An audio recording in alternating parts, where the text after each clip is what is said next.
오늘 말씀은 사무엘하 22장인데요.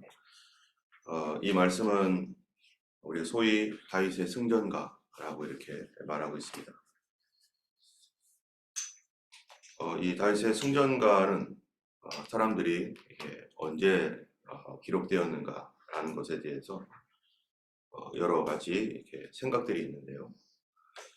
이 승전가는 다윗이 초기에 왕이 된 이후 얼마 되지 않아서 이 승전가를 하나님의 감동 가운데 지었을 것이다 라고 이렇게 보고 있습니다. 그 이유는 22장 1절에서 그런 이유들을 우리가 잠깐 볼 수 있는데요.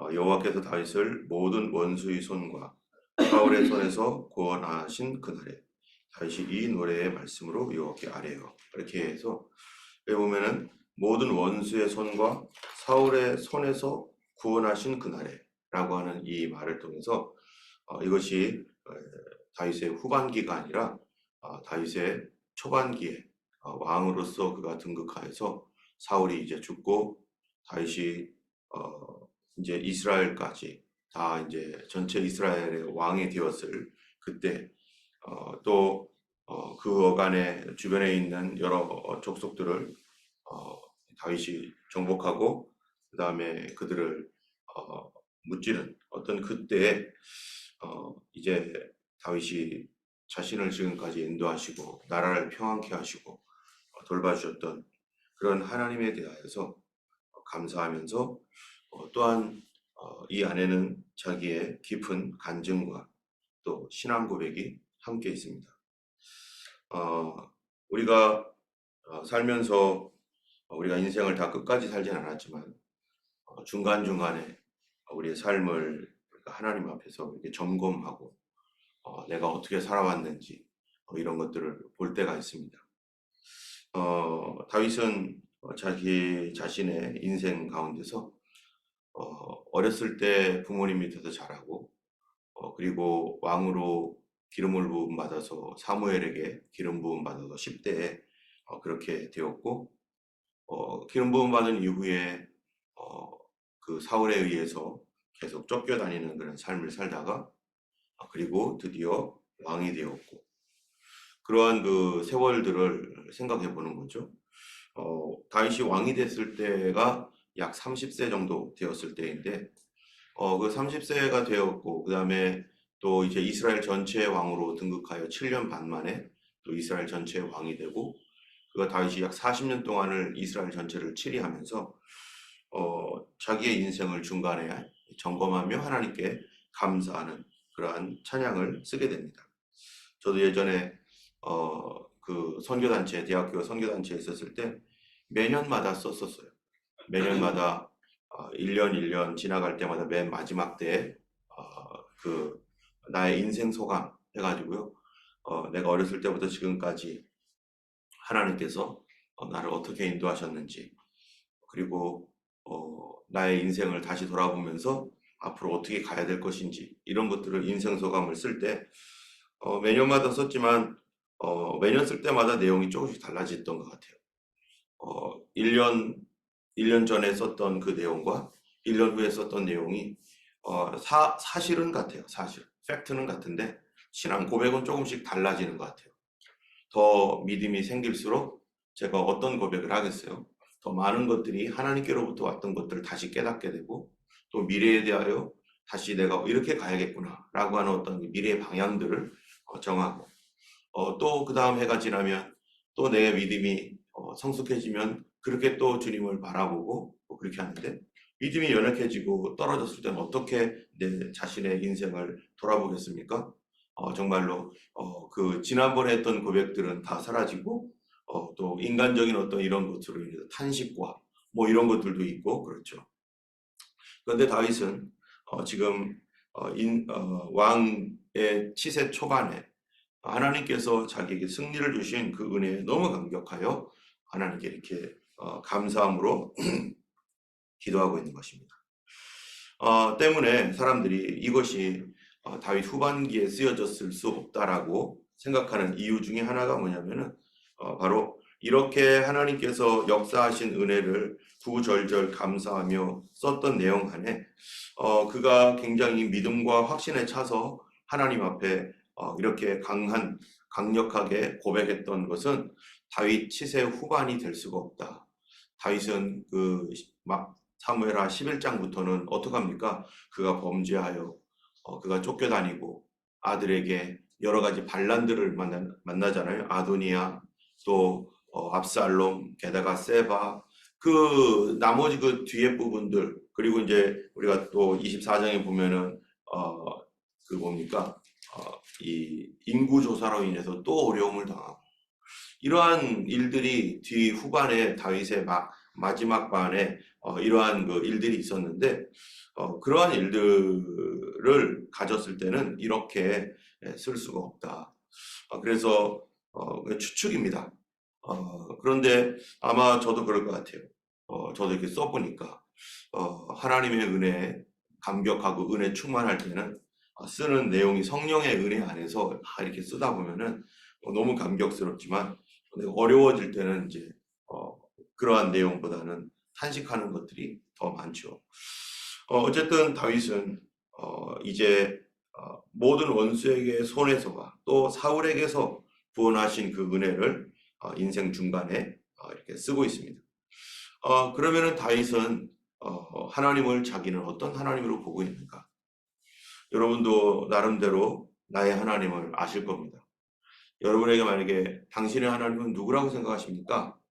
당신의 하나님은 누굽니까? 라고 말한다는 것은, 우리가 이 말을 성경에서 배워가지고 성경 공부해가지고 하나님은 전지전능하시고 능력이 많으시고 하나님은 무소부지하시고 하는 이런 신학적 용어를 물어보는 게 아니죠. 당신의 하나님은 누구입니까? 라고 하는 것은 당신이 고백하는 하나님, 다른 사람은 고백할 수 없는 당신만의 고백, 그것이 뭐냐? 라고 이렇게 물어보는 거죠. 그렇게 다윗에게 물어본다면 다윗은 이렇게 대답한다는 거예요. 여호와는 나의 2절입니다. 반석이시오, 나의 요새시오, 나를 위하여 나를 건지시는 자시오, 내가 피할 나의 반석의 하나님이시오, 나의 방패시오, 나의 구원의 뿌리시오, 나의 높은 망대시오, 그에게 피할 나의 피난처시오, 나의 구원자시라. 그가 나를 폭력에서 구원하셨도다. 자기에게 이 다윗은 이런 하나님을 다윗은 어떻게 한 거예요? 경험한 거죠. 이런 하나님을 만났습니다. 누군가가 저에게도 만약에 당신의 하나님 누굽니까? 라고 만약에 물어본다면 저도 할 말이 여러 가지가 있어요. 근데 하나님은 나의 공급자시고 나의 구원자이시고, 이 여러 가지 신앙 고백들이 각자마다 다 다를 것입니다. 그러나 우리가 꼭 정말로 이 고백해야 할 그 고백은요, 바로 이 고백입니다. 나의 반석, 요새, 건지시는 자, 방패. 하나님께서 다윗의 인생을 통해서 행하셨던 그 놀라운 일들은 반석 같은 일, 요새 같은 일, 방패와 같은 일들이 다윗에게 일어났었던 것입니다. 그런데 이 다윗이 이러한 이러한 그 고백을 할 수 있었던 이유는 바로 그가 넘어왔던 인생의 과정이 여러 가지였기 때문이죠. 자, 그러한 것들이 어떠한 것인가? 그에게는 원수가 있었습니다. 그죠? 그래서 폭력이 있었고요. 4절에 보니까 내가 찬송 받으실 여호와께 아뢰리, 내 원수들에게서 구원을 받았습니다. 자기의 원수에게서 구원을 받았고, 그 다음에 원수에게서 뿐만 아니라 5절에 보니까 뭐가 있었어요? 사망의 물결이 나를 애우고, 막 이 죽음이 코앞에 다가오고, 불의의 창수가 나를 두렵게 하고, 막 억울한 일들이 막 생기고, 수월의 줄이 나를 두르고, 이 막 죽음의 공포로 막 계속해서 막 자기가 막 어려운 거예요. 사망의 올무가 내게 이르렀도다. 막 같은 말들을 여러 번 반복하면서 죽음, 사망, 수월 같은 말 아니에요, 이게. 7절에 보니까 내가 환난 중에 환난을 당하는 거예요. 다윗이 왕으로 기름 부음 받은 이후에 얼마나 많은 환난이 그에게 있었습니까? 그가 이스라엘의 왕이 된다라고 하는 이 말씀을 그가 듣고, 이제는 세상 편하겠다, 이제는 이제 왕이 되는구나 하면서 좋아했던 것이 분명히 있었을 거예요. 부담도 됐겠지만. 그런데 왕이 된 기름 부음을 받은 10대 때 그때부터 뭐가요? 이 사울에게 불려가서 정말로 왕 옆에 있었는데 그때부터 환란이 시작되는데 사울이 자기를 죽이려고 쫓아다니고 왕이 될 줄 알았더니 왕이 아니라 이 쫓기는 그러한 그 비천한 노예보다도 못한 그런 삶으로 그가 떨어져 내려갔었을 때 그런데 이 결국 다윗이 이렇게 고백했던 것 이렇게 고백했던 것은 그가 어떠했기 때문인가? 그가 왕이 되었기 때문에 고백하는 거 아니겠어요? 하나님께서 자기에게 수십 년 전에 벌써 기름을 부어서 왕 삼겠다고 했던 그 말씀이 그에게 이루어졌을 때, 이거 다윗이 왕이 되었을 때 지은 시인데, 이루어졌을 때 자기의 인생을 돌아보면서 와, 정말로 하나님께서 나의 삶에 이런 일을 하셨네. 말씀대로 이루어졌네? 그런 거 있죠. 예, 얼마 만에 이루어진 거예요, 이게? 최소 15년 이상 이 지난 뒤에 이 약속이 이루어지는데 그 15년 동안에는 정말 생각하기도 싫은 정말 어마어마한 그 고통이 계속해서 원수들과 또 이 죽음과 배신과 뭐 이런 것들이 계속 그를 쫓아다니면서 어렵게 하는 그 과정 가운데 다윗이 왕이 되었단 말이죠. 그런데 이 다윗이 왕이 된 것은 사실은 무엇인가 하면요. 하나님의 말씀이 이루어진 것입니다. 하나님의 말씀이 성취된 거예요. 그런데 이 하나님의 말씀의 약속과 그 약속의 말씀이 성취되기까지의 이런 과정들은 어떠했는가? 우리가 기도하다가 보면 어떨 때 하나님께서 그렇게 우리에게 약속해 주시는 경우가 있죠. 우리가 하나님 앞에 어떤 문제를 기도했을 때 하나님께 내가 이루어 주마. 걱정하지 말아라 하면서 어떠한 메시지와 사인과 정말 그럴지 안 그럴지 헷갈리기도 하지만 그런 어떠한 약속들 또 심지어는 어떤 때는 꿈으로 하나님께서 말씀해 주시기도 하고 여러 가지 방법으로 하나님께서 말씀해 주실 때 와 진짜 하나님께서 나에게 이러한 계획을 갖고 계시구나 너무 감사하다 하면서 막 좋아하는데 그런데 그것이 안 이루어지는 거예요. 그것이 1년, 2년, 3년, 4년 지나가도 이게 이루어지지 않고 오히려 막 더 어려워지고 막 이럽니다. 여러분 이때 어떻게 하겠습니까?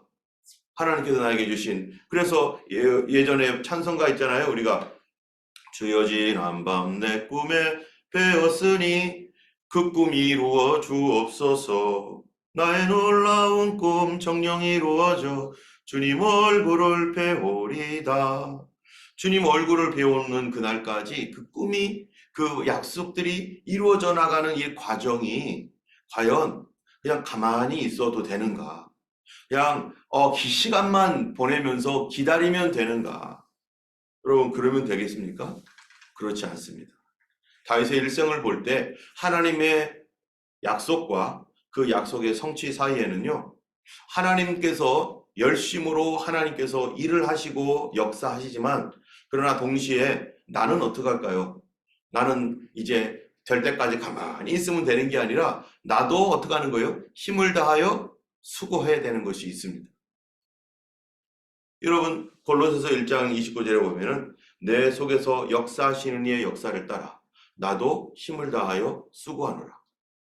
이 사도 바울에게 하나님께서 큰 꿈을 주셨어요. 비전을 주셨어요. 세계 선교라고 하는 비전. 주님께서 다시 오실 때까지 그 사역과 사명을 증거하라고 이방인들에게 복음을 전하라고 가는 곳마다 하나님께서 역사하실 것이라고 하는 이런 약속을 주셨습니다. 그러면은 가는 곳마다 하나님 역사하신다면은 뭐 앞길이 쫙 열리고 막 그런 게 아니었잖아요. 사도 바울도. 사도 바울의 삶에 하나님의 역사가 일어나는데 그가 힘을 다하여 그에게 열심이 있었습니다. 이 열심이 누구로부터 온 거였어요? 하나님께로부터 온 자기의 간절한 소망이었어요. 자기 안에 하나님에 대한 그 간절한 소망이 막 생겨서 하나님을 위해서 일할 거야. 주님을 위해서 일할 거야. 하는데 가다 보면은 뭐가 있었어요? 다윗처럼. 원수들도 있었고 어려움도 있었고 또 핍박하는 그런 사람들 이런 사람들이 있었지만은 그런데 이 과정들이 어떻게 이루어집니까? 어떻게 세계 선교가 이루어지고 어떻게 교회가 세워집니까? 사도 바울이 간절히 하나님께 기도하고 또 그런 가운데서 하나님의 놀라운 능력이 나타나기도 하고 또 여러 가지 핍박들을 견디기도 하고 도망가기도 하고 이런 모든 과정 안에서 하나님께서 그래도 사도 바울 마음속에 그 열심이 떠나가지 않고 열심이 줄어드는 게 아니라 더 뜨거운 열심으로 자기도 매를 맞아가면서도 그 일을 수고하고 애쓰며 그렇게 가는데, 그래서 교회가 세워지고 해가지고 그렇게 유럽 전역에 정말 이 로마 시대에 로마 제국 자체가 기독교 국가가 되기 위한 가장 기초를 놓은 사람이 누구냐? 이 사도 바울인 거예요. 가는 곳마다 다 교회를 세웠는데 그 교회가 그냥 세워진 게 아니라 사도 바울의 피와 눈물과 땀과 하나님의 놀라운 역사가 당연히 있었지만 거기에 사도 바울도 하나님께서 주신 그 열심을 가지고 자기도 힘을 다하여 수고하면서 하나님 앞에 그렇게 헌신했던 것입니다. 여러분, 그랬을 때 하나님 앞에 올라가서 하나님 앞에 배울 때 정말 수고했다 잘했다 하고 면류관 딱 줄 때 사도 바울이 그 면류관을 받아서 이렇게 하겠습니까? 아닙니다. 아이고 주님, 저는 이거 한 거 없습니다 하면서 주님께 돌려드립니다. 하나님이 도와주셨으니까 이게 됐죠. 이 다윗이 그러면은 왕이 될 때까지 어떤 삶을 살았는가? 고난도 있었지만요, 그 고난 가운데 다윗은 무엇을 했는가가 더 중요한 것이죠. 이 다윗이 어떻게 살았는가? 여기 26절부터 보면은 이렇게 말을 해요. 다윗의 고백이죠. 자비한 자에게는 주의 자비하심을 나타내시며 완전한 자에게는 주의 완전하심을 보이시며 깨끗한 자에게는 주의 깨끗하심을 보이시며 사악한 자에게는 주의 거스리심을 보이시리이다. 주께서 곤고한 백성은 구원하시고 교만한 자를 살피사 낮추시리이다. 여호와여, 주는 나의 등불이시니 여호와께서 나의 어둠을 밝히시리이다. 내가 주를 의뢰하고 적진으로 달리며 내 하나님을 의지하고 성벽을 뛰어넘나이다. 여러분, 사실 다윗은 어떤 사람이었습니까? 정말로 쫓기는 처지에 있었던 사람이었는데 그가 그러한 어려운 가운데 왕이 되어가는 과정이었죠. 그게 왕이 되어가는 그런 과정 가운데 그는 자비한 사람이었어요. 그는 일절 온전한 사람이었어요. 그는 깨끗한 사람이었어요. 그는 사악한 자들과 함께 하지 않았어요. 그런 것들을 우리가 성경 사무엘상 하를 통해서 우리가 잘 보게 됩니다. 다윗이 쫓겨갈 때 어떤 일이 있었습니까? 사울이 자기를 잡으려고 쫓아왔는데 사울을 죽일 수 있는 기회가 몇 번 있었음에도 불구하고 동굴에 숨었었을 때 사울이 자고 있는데 죽입시다. 다 죽입시다. 그러면 끝납니다. 라고 했을 때 하나님께서 금하신 것이다. 여호와의 기름 부음 받은 자를 손을 대는 것은 하나님이 금하신 일이다 하면서 다윗이 어떻게 합니까? 깨끗함을 보입니다. 그리고 다윗이 또 한번 적진에 들어가서 자기와 함께 아비새와 같이 들어가가지고 사울이 잠자는 곳에 있는 물병을 가지고 올 때도 어떻게 합니까? 한 번만 찌르면 됩니다. 아니다. 찌르지 말아라. 하나님께서 금하신 것이다. 자비를 보입니다. 하나님 앞에 온전하게 일절 순전함으로 하나님 앞에 그 시간들을 드리는 것입니다. 만약에 그때 다윗이 이제 기회가 왔구나, 내가 왕이 되겠구나 해가지고요 거기서 사울을 그렇게 했으면 큰 오점을 남기는 것이고, 과연 다윗이 이스라엘 왕으로 등극하더라도 제대로 된 왕을 할 수 있을까? 사울을 어쩔 수 없이 죽였다라고 하는 죽였을지라도 사울을 죽였다라고 하는 이라 주의 기름 부음 받은 종을 자기가 그 손으로 죽였다라고 하는 그 사실은요, 나중에 더 큰 문제를 일으킬 수 있는 다윗 왕국이 정통성도 사라지는 것이고, 하나님 앞에서 이제는 이 다윗 왕이 정말 보잘것없는 그런 사람으로 될 수도 있었을 것입니다. 그런데 하나님의 뜻이 이루어지기까지 어떻게 살아야 되는 거예요? 우리에게 귀한 약속이 있다면 그 시간까지 하나님 앞에 순전함 지키고 거룩한 가운데 한 걸음 한 걸음 조심조심 이렇게 행동하면 내가 왕으로서 후에 어떻게 될까? 이런 식으로 산다면 어떻게 될까? 이런 것들을 생각하고 하나님의 뜻은 과연 무엇일까? 하나님은 이런 상황에서 무엇을 원하실까? 여러분, 오늘 하루 살아가는 그 시간 우리가 기도하는 바가 있습니다.